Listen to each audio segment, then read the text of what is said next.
Hello, Radhe Radhe. तो कैसा है? आशा करता हूँ अच्छा ही होगा। तो आज की इस वीडियो में हम बात करेंगे 5 शॉकिंग टिप्स ऑफ एसआईपी। तो शुरू करने से पहले मैं आपको एक बात बताना चाहता हूँ कि मैं कोई फाइनेंशियल एडवाइज़र नहीं हूँ जे कि मैं आपको सलाह दूंगा बाय या सेल की। मैं आप तक ज़रूरी इन्फॉर्मेशन, जो बात मेरे को अच्छा लगता है वही आप तक पहुंचाने की मैं काम करता हूँ। तो चलो शुरू करते हैं।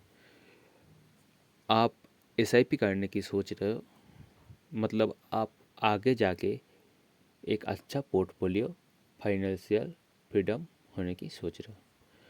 तो फाइनेंशियल फ्रीडम होने के लिए आपको सबसे पहले एसआईपी करने से आप इन्वेस्ट करना चाहते हो। इन्वेस्ट के मतलब ये नहीं है कि आप 1 साल 2 साल के लिए इन्वेस्ट करो, उसको इन्वेस्ट नहीं बोलता।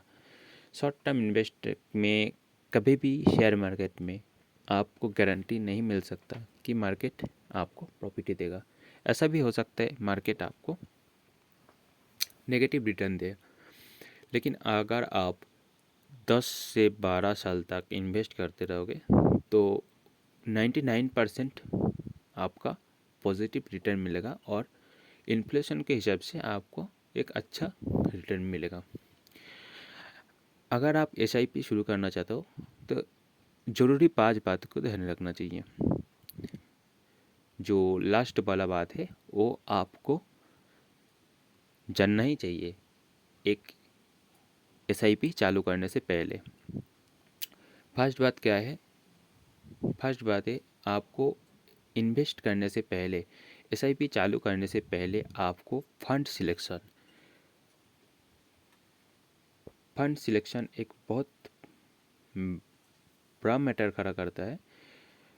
मैं मेरा एक्सपीरियंस से बता रहा हूँ। मैं कई इन्वेस्टर को देखा हूँ कि वो पिछले 1 साल का या पिछला 3 साल का जो फंड अच्छा खासा रिटर्न दे चुका है उसको ही वो इन्वेस्ट लिस्ट में शामिल कर देता है, अपना पोर्टफोलियो में शामिल कर देता है। ऐसा कोई बात नहीं है कि जो फंड पिछले 1 साल में 3 साल में अच्छा रिटर्न दिया है वही आगे जाके आपको 10-12 साल में अच्छा रिटर्न देगा। सबसे फर्स्ट बात आता है आपको फंड सिलेक्शन। आपका फंड सिलेक्शन एक अच्छा करना है और डाइवर्सिटी के साथ आपको फंड सिलेक्शन करना है। सेकंड में आता है फंड। कौन सा फंड आप सिलेक्ट कर रहे हो, कौन सा कितना रिस्क आप लेना चाहते हो। अगर आप लार्ज कैप सिलेक्ट कर रहे हो, लार्ज कैप फंड सिलेक्ट कर रहे हो तो आपका रिस्क रिवार्ड बहुत कम हो जाता है। अगर आपने मिड कैप सिलेक्ट करो तो रिस्क थोड़ा ज़्यादा हो जाता है, और अगर स्मॉल कैप सिलेक्ट करो आपका रिटर्न भी अच्छा मिलेगा, रिस्क भी ज़्यादा होता है। अगर आपने 10 साल तक सोच रहे हो तो आपको एक अच्छा खासा रिटर्न दिलाएगा। बात करते हैं फंड। फंड के सबसे मेन बात है फंड मैनेजर, जो आपको मनी को, आपका इन्वेस्ट मनी को कंट्रोल करता है। जो फंड के अंदर जो स्टॉक को शामिल करके रखा है उसको चेंज करना, कौन सा फंड खराब चल रहा है उसको निकाल देना, एक अच्छा खासा स्टॉक को ऐड करना, ये फंड मैनेजर का काम होता है।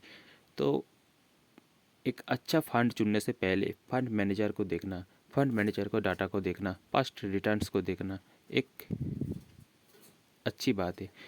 ज़रूर आप किसी भी फंड में इन्वेस्ट करें उससे पहले फंड मैनेजर का डाटा ज़रूर देखें। लास्ट में आता है कंटिन्यूटी। आप इन्वेस्ट कर रहे हो, इन्वेस्ट करने में आपको कंटिन्यूटी होना चाहिए। 1 साल इन्वेस्ट किया, मार्केट गिर रहा है, आप निकल जाओ। मार्केट गिर रहे तो तब भी आपको इन्वेस्ट जारी रखना है। अगर तब भी आप इन्वेस्ट जारी रखोगे तो उस टाइम आपको अच्छा खासा रिटर्न मिलेगा आगे जाके, जब मार्केट आगे जाएगा। मार्केट को जाना ही आगे ही है, आदमी हो या मार्केट, उसको ऊपर ही जाना है। तो मार्केट गिर रहा है मतलब आप इन्वेस्ट नहीं कर रहे हो, ऐसा कोई बात नहीं हो। अगर मार्केट गिर जाए तो आप इन्वेस्ट कर सकते हो। लेकिन मैं कुछ आपको जो फंड्स के बारे में बात कर सकता हूँ कि अगर आप लार्ज कैप में इन्वेस्ट करना चाहते हो तो मोतीलाल ओसवाल की लार्ज कैप में इन्वेस्ट कर सकते हो या निपन लार्ज कैप में इन्वेस्ट कर सकते हो। अगर आपने इंडेक्स फंड में इन्वेस्ट करना चाहते हो तो यूटीआई निफ्टी 50 इंडेक्स फंड है, उसमें इन्वेस्ट कर सकते हो।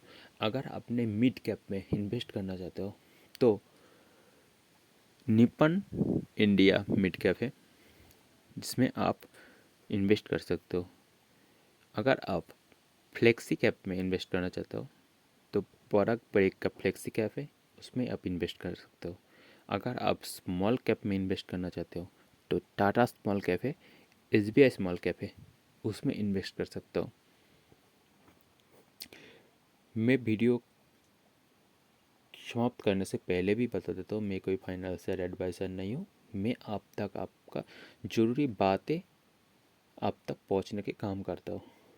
तो कृपया आप इन्वेस्ट करने से पहले फाइनेंशियल एडवाइज़र की सलाह लें या अपने सूझबूझ से इन्वेस्ट करें।